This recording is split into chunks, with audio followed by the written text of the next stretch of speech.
Thank you. Are there any questions or comments? I'm sorry, Member Baca, Member Price, Member Reed.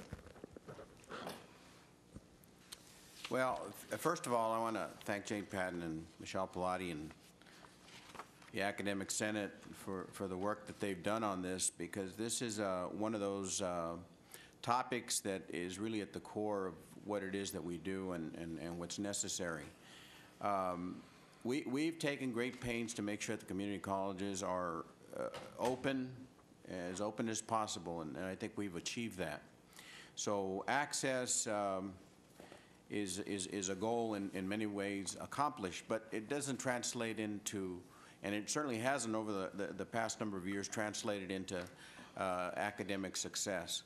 So we can't maintain the status quo, because anecdotally or statistically through research, we are seeing that we've got a great number of students who are just simply failing.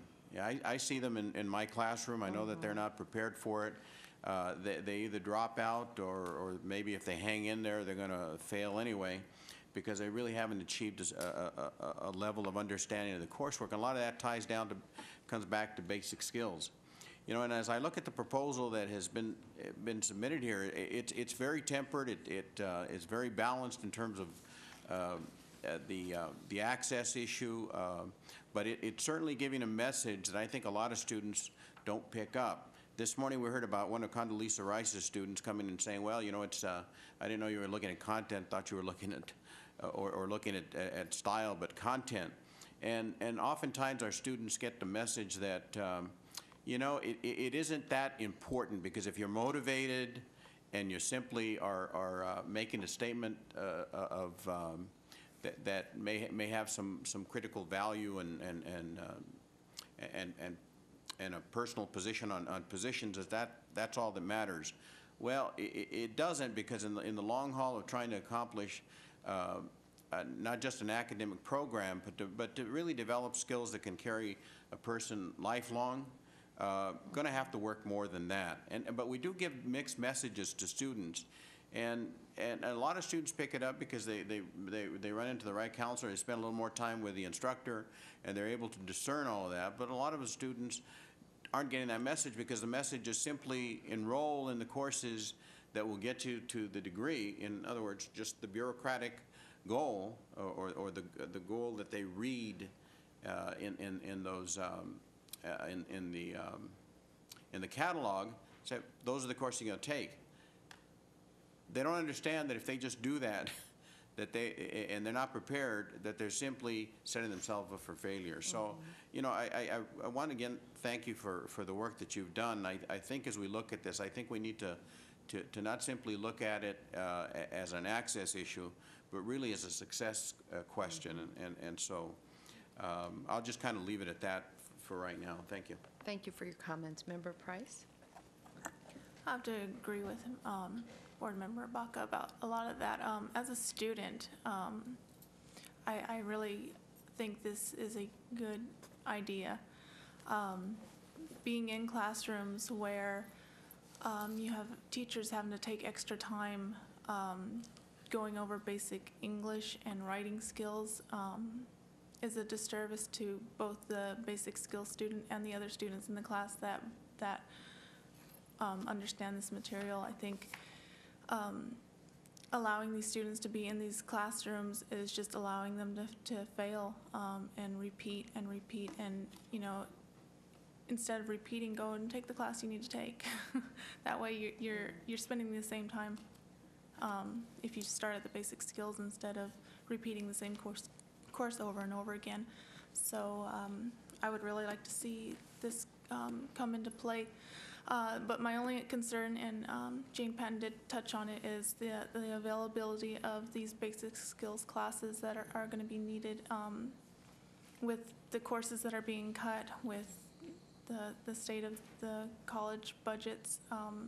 It's a real big concern of mine that the number of classes that will be needed with any change to prerequisites is not going to be met, and we're going to be turning away more students. I understand that students can be enrolled in other classes, but again, just for my college, for example, Psych 1, you need, the advisory is English 50. History advisory English 50, which is the class right below freshman comp.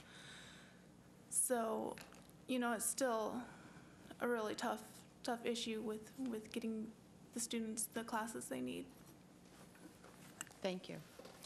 Board Member Reed? Yes, Jane, I'd like you to address a question that's been raised a number of times to me in my community, where there's a reluctance on the part of the instructors to teach basic skills, that it's something that they don't really ascend to because they feel like they're college professors, and here they're being put in a position, especially the tenured teachers, to teach basic skills like English class or math class. Do you find that that's an issue? Thank you for raising that question, Member Reed. I have noticed, I mean, I've heard similar things from time to time, but I've also noticed a trend in the last number of years. And the trend that I've noticed is when there's been new hiring, the job description actually asked for someone expressly with basic skills background.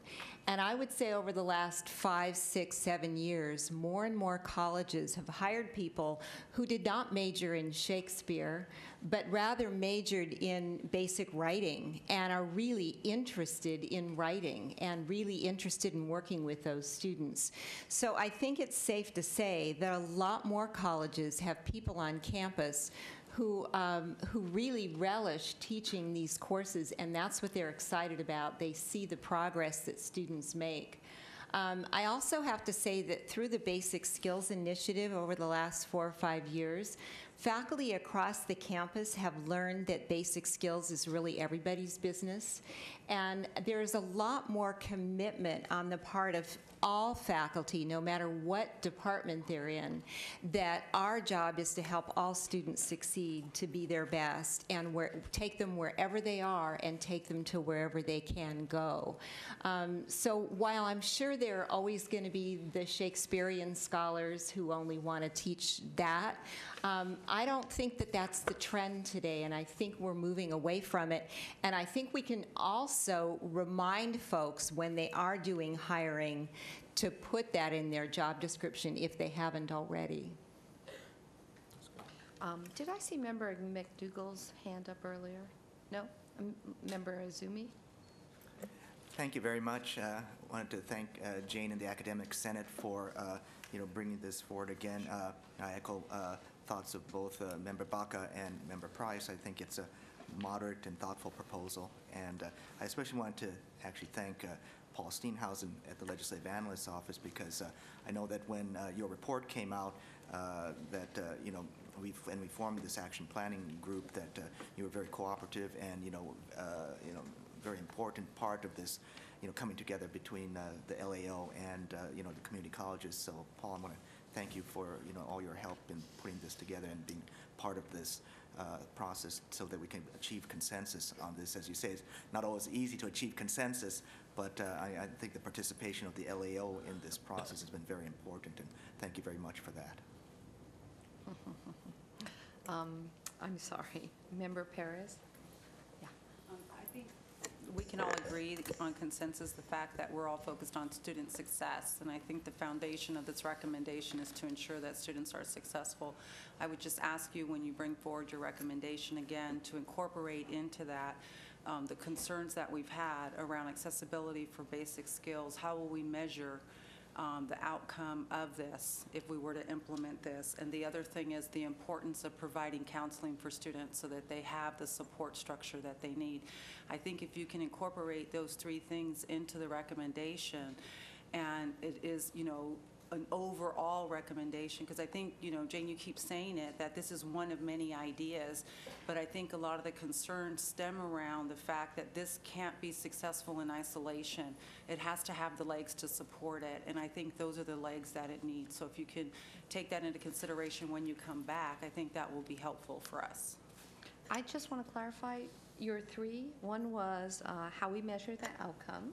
It's the measurement, it's how do we incorporate the basic skills. There's a huge concern that because we've been cutting that, And if we're pushing more students towards the need for basic skills class, are we setting students up to fail because there's not as many classes available?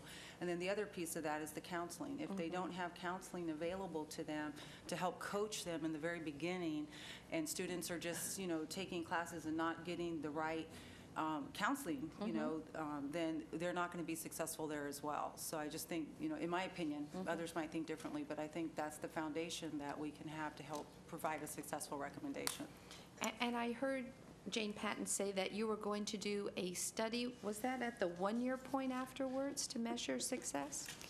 I think actually Paul Steenhausen might have made direct reference today. However, I certainly did allude to our plan is for colleges to submit to the Chancellor's Office a plan for how they intend to implement prerequisites and, what they'll be doing, but then also to assess the effect after they're in place. So I think actually both of us alluded to that a little bit today, that we absolutely are convinced that it's essential that you go back and say, okay, we've tried this. Now what happened? What worked? What didn't work? How do we need to change direction? And any comments about the counseling? I really appreciated Member Perez's listing of those points, and we do actually have most of those already in our plan, but I'm not sure that we've laid them out exactly in that way. So I think that, and I think you gave another idea that we hadn't thought of, so I really appreciate your giving those strategies. The counseling is a serious problem. We all know we are way understaffed in counseling. We're still cutting categoricals, and it's an absolute crying shame because this, student services goes hand in hand with instruction, and you can't have one without the other. That said, I think that we, as you know, 1440 and 2302 both insist on good communication with students by way of catalogs and major sheets and the internet and whatnot.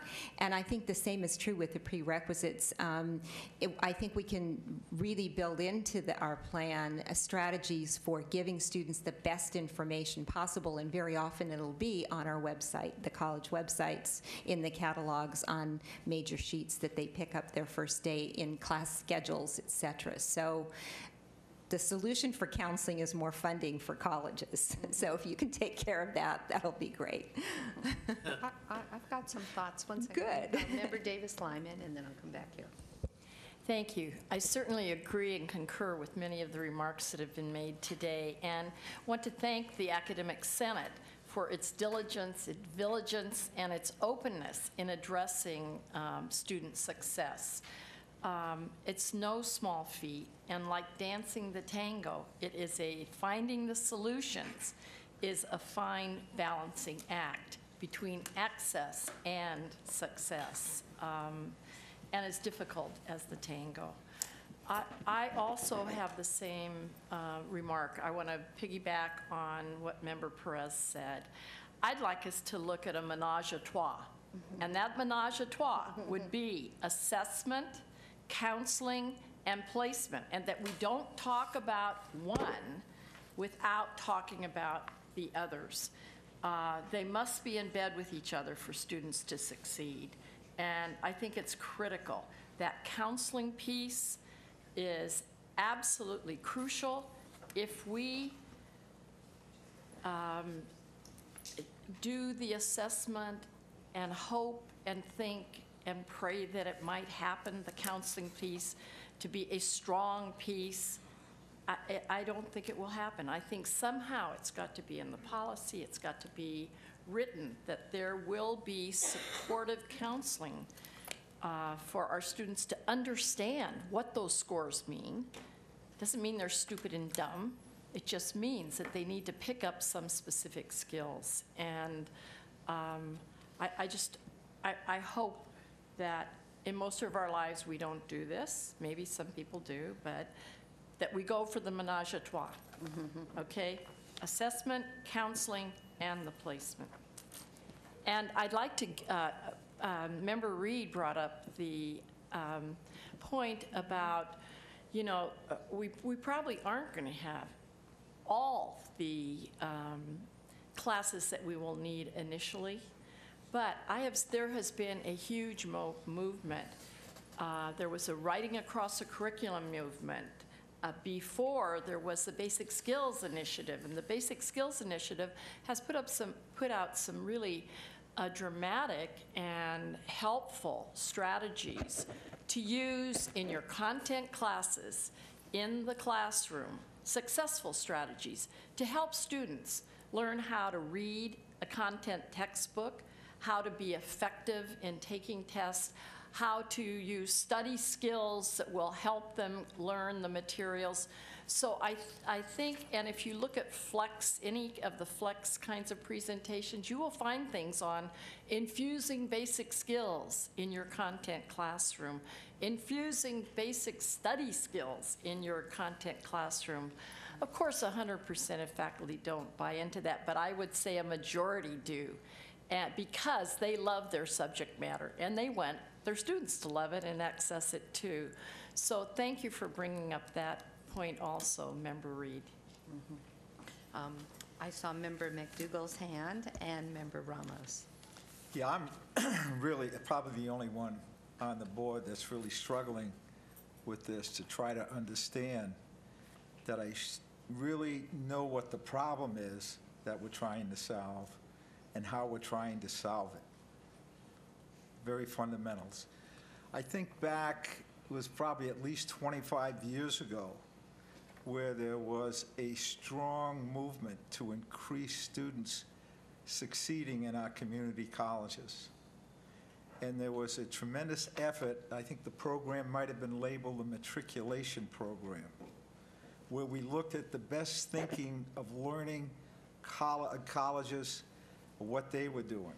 And to a great extent, the matriculation effort that came out of this, it included the fundamental components of orientation, assessment, advisement, and placement, all intended to put students in courses where they could gain the skills that they needed and succeed. I believe that all students who were taking 6 or more units were required to participate in the matriculation program. When I look at the material, for example, from the first presentation, I'm trying to identify what is wrong with that system that started with the idealism that I think we all had for having students succeed, because I think that's in the heart of just about everyone who works in the community college. And we all want that end to validate open access and to validate what we hope individuals are able to accomplish in their lives so they can move ahead. I look at the chart, what should happen, what can happen, and I see on the what can happen, what should happen seems pretty straightforward. Seems rather positive. That enrolls in random courses not knowing which ones require foundational skills. Colleges fail to signal the right course sequence. I think that surprises me. I'm surprised that those kind of problems are present. My assumption has been that those problems have been grappled with by the colleges and dealt with in dealing with students. It seems as though what we're talking about is that whereas the matriculation program and current practices restrict students from enrolling in English or mathematics classes beyond the level where they show competence in assessment. That's the present situation. You cannot enroll in English 100 if it's a transferable course unless you can demonstrate that you're ready for that. And you have to take the basic skills classes in English and math. And what we're saying is that's insufficient, because students can go over, they can enroll in history 100, they can enroll in an advanced art history course or wherever it may be where reading skills are required and perhaps computational skills. So that's the problem that we're trying to solve. So the way we are trying to solve it is to put up or have a sense of clarity that in order to enroll in those courses, you have to have mastery of skills, reading, writing, critical thinking, that will enable you to succeed in those courses. So we want to really expand the level that students are restricted from going into until they can demonstrate their competence. And we're going to do that in various ways, not just courses that are a semester long, but we're going to do it in where it's taught along with the class, where it's modules or whatever the creative approaches can be. And there's no restriction right now, to a great extent, what those creative approaches can be. So in essence, we are spending a lot of time on this, and we should, because it's probably the most critical thing that we're all concerned about, student success. But in essence, what we're saying is we want to ensure that students don't enroll in a whole range of classes for which they cannot demonstrate the appropriate competencies of thinking, reading, writing. Is that essentially what our target is, just so we're clear? Right at the end, you used a phrase that I would probably rephrase. You said preventing students from taking a whole range of courses, and I think I would instead say a small number of courses, because I really think that we're talking about a handful of courses where, at the present time, a lot of students are failing across the state. I think that would be helpful to know what the universe is to which we're referring, because Very good. Otherwise there is a capability of assuming.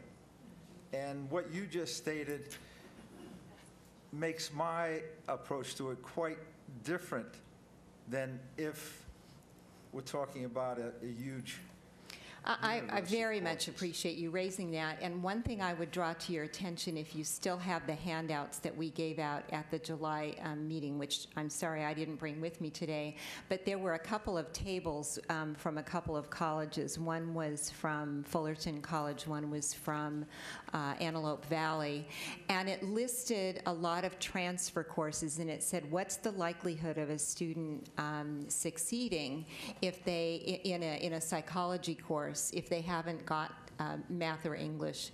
And it said, you know, maybe 50% chance, 60% chance, 40% chance. And you could see on that table that in the far left-hand top, you were not going to do well if you didn't, in these handful of courses, if you didn't have some math or English.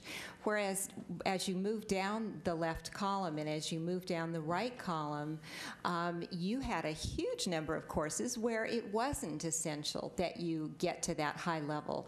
And I also want to really reinforce that in many cases, the prerequisites that are put on courses after we change Title V might be one level below English or math transfer level, because many courses don't need to have that highest level. And we're really talking about a rather small number that colleges would tend to put the prerequisites on. But I appreciate your raising it. It gives us an opportunity in our proposal, like the suggestions that Member Perez had. I think we can come back and really give you some more concrete examples so that you can see how it really will play out. Any more comments? Yeah, I don't think I have formulated well enough. Okay. Member Ramos? Yeah, I mean, I think this is a good and impressive and necessary piece of work, and I think I can support it in the way it's been presented. But I do want to just underscore my own sense, based on our last meeting and exchange with the K-12 Board of Education, that it just seems, you know, that there's so much more that we need to do with that body, because clearly, you know, we're talking about the deficits that these students are coming with. It's not happening, as Member Perez has said, in a vacuum. It's not happening sort of just by happenstance. They're not just facing deficiencies as they come into the college system. They're coming, you know, with deficiencies that started, you know, 6, 8, 10 years prior. So somehow it seems to me that we've got to be much more aggressive, much more intentional, much more smart about the way that we think about integrating these exchanges and systems so that we're mitigating the problem before it hits us.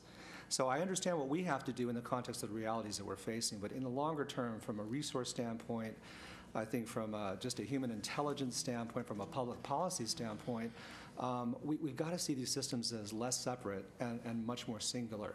So to whatever extent we can intensify that sense of urgency as a board to ensure that we don't have just a one-shot exchange with that K through 12 board, I think we will all be better served in the long term.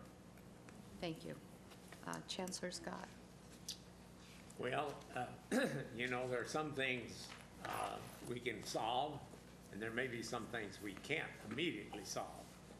And I would certainly agree with Member Ramos that part of the problem is the K through 12 system. And we ought to work with them. In the meantime, we're a little bit like a physician when somebody comes to them and they haven't taken good care of themselves, and the physician has to go ahead and treat the patient even though he wishes that the person hadn't smoked for 20 years or whatever else failure that he has. So we do need to work with the K through 12 system, but we know in the community colleges, since we're an open access institution, that probably for some time to come, 75% of our students are going to come unprepared. So we'll do the best we can with what we've got. I have several things to say. One is, I have to agree with Jane Patton when she says that the counseling problem is largely a funding problem. Yeah. Now, we can train our counselors to be more effective, but the truth is that when the state of California cuts our student support system by 30 to 40%, we're going to have fewer counselors. And I don't think that's a good thing, but that's another one that we may not be able to change. Maybe what Member McDougall is asking here is what's the problem? And I don't think we quite identified the problem, and that was that at one time, and it still's on the books, we have to statistically validate, which proved to be very difficult. And what you're asking us to do is to allow a faculty member through the process to have content review. That's what we're addressing. Now, content review, for instance, you don't have to have content review if you require French 1 in order to take French 2. But maybe you have to have content review if you have a chemistry course and you say I'm requiring math, a certain level of math, rather than chemistry 1 or chemistry 2. So the chemistry teacher is frustrated over the fact that he or she has somebody in here who's inadequate in math and just will never be able to work those equations. And so they want to say, you have to have a certain level of math in order to take this chemistry course. That seems to make sense to me, because I've never bought into the idea that we ought to give everybody a chance to fail. Failure is not a terribly rewarding experience, I've found out in life. And I think that we want to, we learn a little something from failure, but doing it repeatedly is generally a rather defeatist kind of thing. So that's all we're trying to do here, as I understand it. And we're trying to be very careful about it. You're saying, in effect, we're not just going to blanket allow some teacher who just happens to want the very best students to list 3 or 4 prerequisites for his or her course. It's going to have to go through the curriculum committee and so forth. So this sounds like to me it's pretty well thought through. I mean, and you've refined it and you've worked on it. And all of us want student success. And we're not saying that somebody who doesn't have good math skills, but maybe has good English skills, can't take history. We're not saying they can't take ceramics. There's a whole lot of courses. I'm assuming that maybe I wouldn't be any good at ceramics, but I'm assuming that somebody who you really don't have to have math skills or English skills in order to take a lot of the courses. Well, maybe if you took a course in ceramics, you'd be good at it. No, I wouldn't. One time, after my wife witnessed my artistic attempts, she said, "You really can't draw, can you?" So I finally sort of understood people who were upset about math. I always could do math pretty well, but I just recognized very early that art was not my subject. So all I'm trying to say, I think this is what we're working on right here. Is we're trying to maybe what we thought was a little bit of an overreaction in our courses, when we finally had to say you had to go through a very detailed statistical analysis before you could even put a prerequisite in that didn't have to do with that course. So I think the Academic Senate has found that that system just didn't quite work well, and we're trying to come up with something that'll work better. But we're putting enough safeguards on it. And I know there's a lot of fear out there that we're going to go overboard on this thing, and we're going to make it where students come to our campus and they can't find any course at all. I think there's already been commitment here that it's going to be a limited number of courses, but that it's going to work towards student success. And I'll talk about this tomorrow, but that's a big subject right now in community colleges, is how can we ensure success? We will never assure 100% success. I'm confident of that. But we can do a little bit better than we're doing now, and maybe prerequisites is part of that puzzle that can help us be more successful in community colleges. Not because we want to mistreat a student, but we really want to help a student. We want to say, we don't want you to take that chemistry course when you don't even understand basic algebra, and you'll just find yourself in a failing position. First, take basic algebra, then take the chemistry course. Or maybe we can use some other illustrations, but that's really what this is all about, as I understand it. And I applaud the Academic Senate, as long as they can assure everyone that it won't go overboard here and shut out some students that shouldn't be shut out. Okay, thank you. I think I saw Member Haley.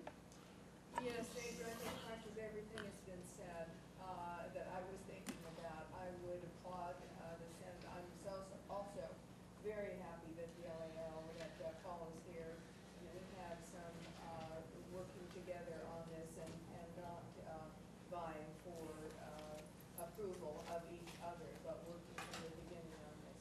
I really am picking up on Michelle's comment and the concerns that I had and saw over the years of a problem where we had students that we did allow to fail.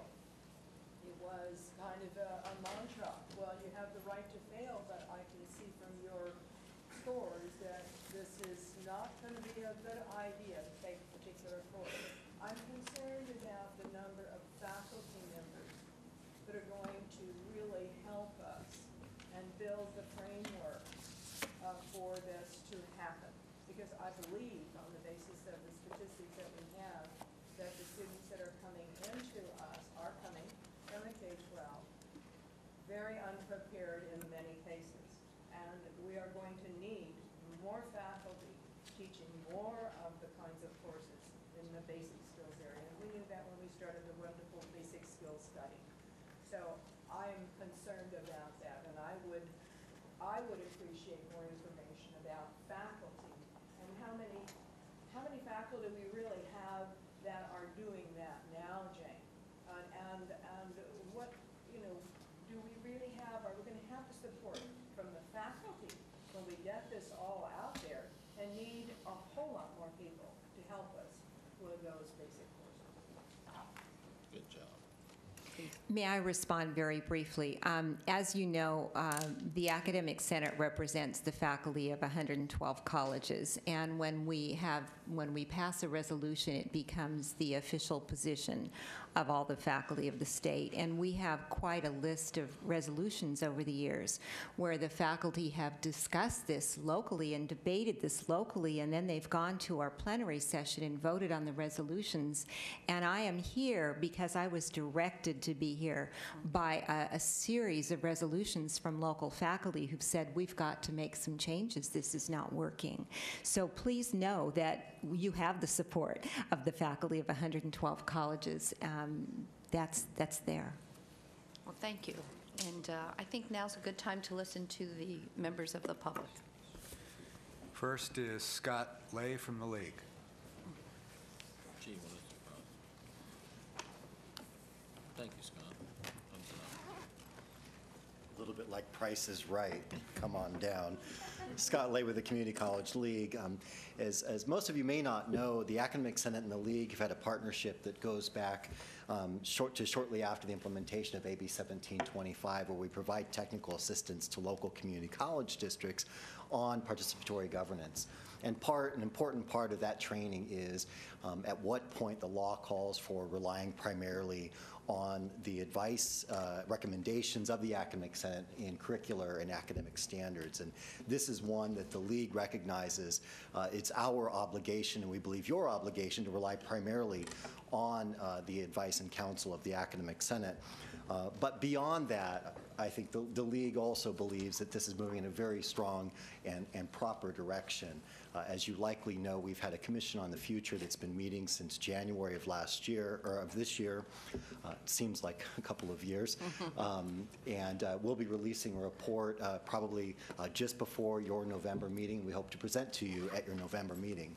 While that report doesn't speak to the issue of prerequisites itself, because again, something that we defer to the Academic Senate on, it does talk about many of the other issues that you've talked about that we believe are essential to implement in conjunction with expanding the use of prerequisites in the community colleges and using content review, including the obligation of administrators and local boards to ensure that course scheduling is done to address the needs of the students, and in particular the needs of students that we refer to prerequisite courses as part of their sequences. We need to have more efficient pathways for our students to move through our colleges.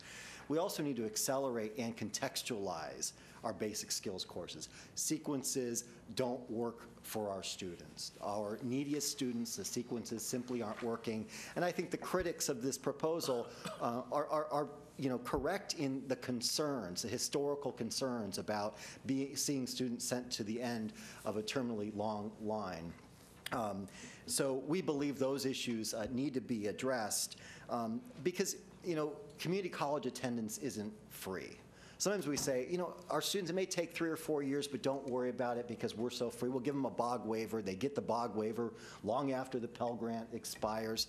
But understand that each semester that we have a student failing in our system is a lost opportunity for that student to be making a living wage, to be with their family, and we have to address that issue as well.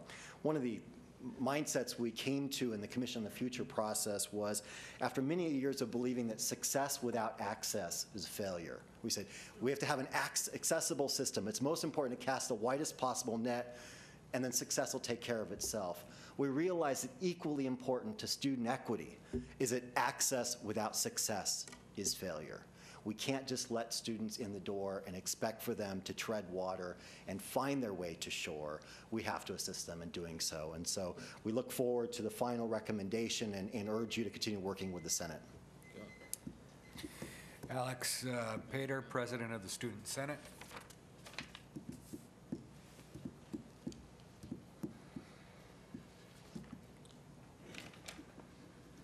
He used his 3 minutes up.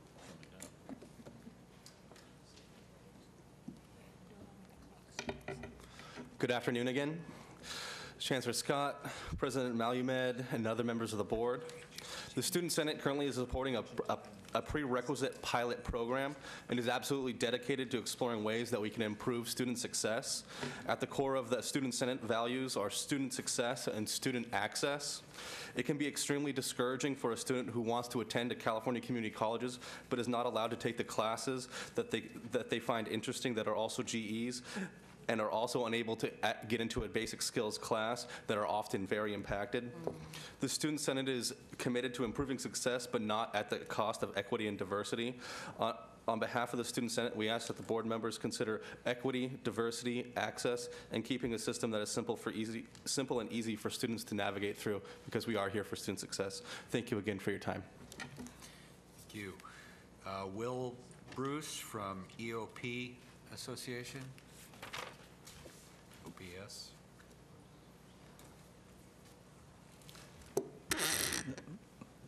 Madam President, members of the board, that's EOPS Association.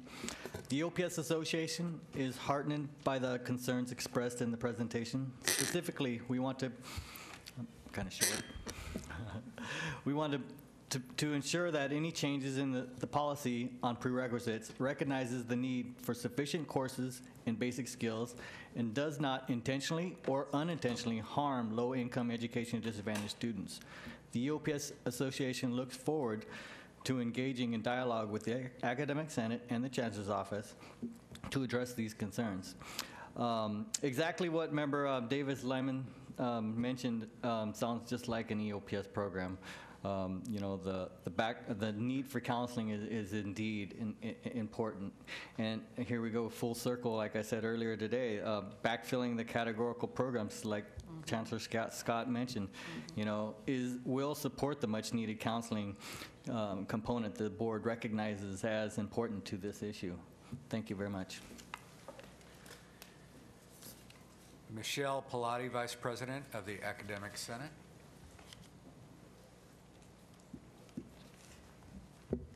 Does feel like Price is Right.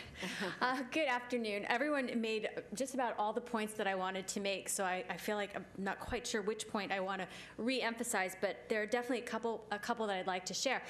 I have yet to hear a concern that we haven't thought of. We have been talking about this for so long. We recognize all the concerns that everyone has, and we've talked about the need for colleges to have a very clear implementation plan. If you know that 30% of the students that normally take this course are no longer going to be able to meet the prerequisite, what places are you going to make available for them? Are you going to establish more basic skills sections? Are you going to look at your offerings and see which other courses you might direct those students to? We recognize that, and that's definitely something that's been in all of our planning and discussion about this. We don't want to get rid of any of our students. You know, you don't teach at a community college unless you embrace all students, and you have in your courses, we're not just dealing with students who came out of K-12 without the education they need. We're dealing with students who didn't get out of K-12 at all, but we're also dealing with students who are UC and CSU ready. So we're teaching this incredible array of students, and we can help a lot of them that may not be quite there. But then there's this group down there at the bottom that no matter what we do, they don't have the skills to get through our courses. And those are the students, we want them to get those skills and come into our courses.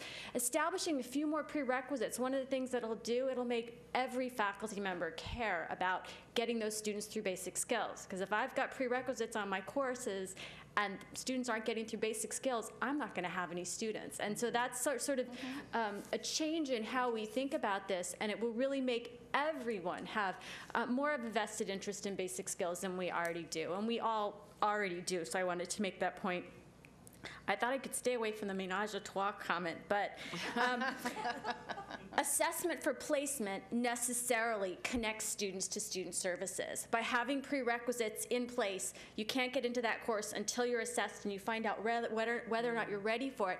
Actually get students into the door to get assessed, to be placed, to talk to a counselor, and to actually connect them to those student services. So this actually provides another mechanism for getting students in to see counselors, because one of the biggest issues we have is students who don't go to see counselors think they can figure it out for themselves, get into a few courses that they get through where there should have been a prerequisite on the course, but they squeaked through.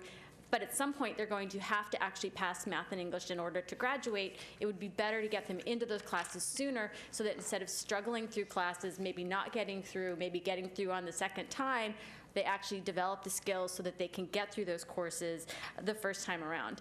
We're all here for students. One of the main reasons that the Senate was able to quite easily pass the position that we did to get us to where we are right now was that we had the current president of the Student Academic Senate at our plenary. And she shared very eloquently the position of the students and how they saw the need for it and what they needed to see us do to make it really work. So thank you very much. Rachel Richards from Long Beach City College.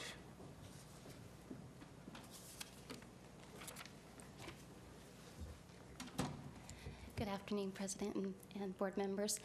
I am Student Senate member, or State Student Senate member, as well as student at Long Beach City College. And if I could share my personal experience, hopefully it won't be too deep or entailed. Being a returning student, I think many of you hit the nail on the head, but there's several nails that need to be hit. I was one of those returning students that kind of flailed in the water, didn't know where I was going or what I was doing. And a little bit of background on me. When I was 15, I had a very serious surgery for cancer. And since then, I've had 15 major surgeries for cancer. And that one surgery, though, my cancer was very severe. But the doctor was ordered at all costs by the state to preserve my life at all cost and expense. The doctor had told me that under normal circumstances, he would have closed me up and sent me home to die. That surgery caused me to have complete traumatic amnesia, in which I had to relearn how to walk, talk, read, and write completely. I didn't know who I was, where I was, my family. Before that happened, I spoke 3 languages. I was born in France, hence I was AB 540 student when I entered community colleges. I played a piano, I played the guitar, I could read music, and I sang. Had no rhythm, couldn't dance. After that surgery, I have rhythm, I can dance. I'm sure you saw me at the CCLC dinner, I cut a rug there. But I cannot speak those 3 languages. I cannot read music. All the other skills that I had, I don't have now. So brain's a wonderful, wonderful thing. When that scenario kind of prevented me from going to college when I should have gone to college. It took me a long time to feel comfortable. When you get to a college, it's an ominous place. And to get the direction to know what you're going to do and what your skills are in and what career you want to get to, the basic necessities of services may or may not be at those campuses. And the campuses that I have attended, those services have not been present in the method that they should be present. I did take assessment, but when I took the assessment, it said that I was very low in math, and that's probably because I was scared out of my pants and I didn't test well. So in the course of my education, not only was I taking courses that I probably didn't need to take because my professor said, "What are you doing in my course? You're an A student. Move forward." So after listening to my professors, I finally took a look at what I was doing and how I was doing it. And then I also tested out of three courses of math. Testing out of those 3 courses was good for me because it was able for me to move on then to save courses or to save time in my education. Now, the one thing is being a student who has tutored other students, a lot of students don't go through the assessment. Yes, sir, I'm sorry. I see a lot of students who do not get the assessment and they fail. And so I think mainly any student waiting 5 hours to see a counselor for 5 minutes, I think the bottom line is access for students to counseling and getting that proper assessment, but assessment that's across the board and maybe multiple assessment. So bottom line, I think it all comes down to money and budget. Thank you. Last speaker is Jonathan Lightman with FAC. Thank you, Madam President and members. And as a former contestant on The Price is Right, I can tell you this is different, 1981. I wanted to, yes, it was patio furniture and Tootsie Rolls. I wanted to address Member Haley in the discussion of the faculty's role in this. And what I would like to add to the discussion is that in the current budget line for the Basic Skills Initiative, there is money, dedicated money set aside for professional development. Now, we we had a professional development line in place for something like 20 years that was zeroed out when former governor was in office, and we were told that there was not enough data to show the validity, although we had reams of data to show validity and also accountability. So there have been dribs and drabs for professional development money, this being one of them, to say that there is dedicated money for the world's largest public education system for the faculty to have professional development opportunities to go to their discipline or to go to the academic Senate plenary and to say, we want to learn the new methods to teach these subjects, or we want to advance in the subjects. We want to apply them to the adult brain, or to someone, as Student Senator Rachel Richards just described, someone who experienced a trauma, to say, how do we teach this student? We know we educate a very complex mosaic, and unless the faculty have the opportunity to speak to one another and to speak to the experts and to be current in their field, they will not be able to do it successfully. So as we move forward in this discussion on basic skills, please, let's as a system prioritize professional development, not just for faculty, but also for staff. Thank you. Well, thank you for those comments. Thank all of the members of the public who spoke. I have a request, and I was going to ask if you could send us information before our next board meeting. You don't have to wait for our board meeting, as you have some thoughts and answers, answers to some of the concerns and information. I was a member of the action planning group that came forward with this, and I'm very happy to see how it's evolved. And I wanted to let my board know this may be an item that's on our agenda next time for action. So keep that in mind. First reading for action, thank you. And that's why I say, Jane Patton, you don't have to wait for just before the meeting, because it sounds like you might be able to give us information all along the way. Any other thoughts or comments from my board? No? Well, thank you. Thank you both for coming. We really appreciate it. Our meeting for today is at the end. We do need to take all our possessions out of this room. There may be a budget meeting in the morning, but at this moment, we are going to be here tomorrow morning. And the van is here to take members back to the hotel according to the schedule. And you'll be walking over to the Spataro's restaurant for cocktails at 6, dinner at 7, hosted by the ACA group, if you're joining us tonight.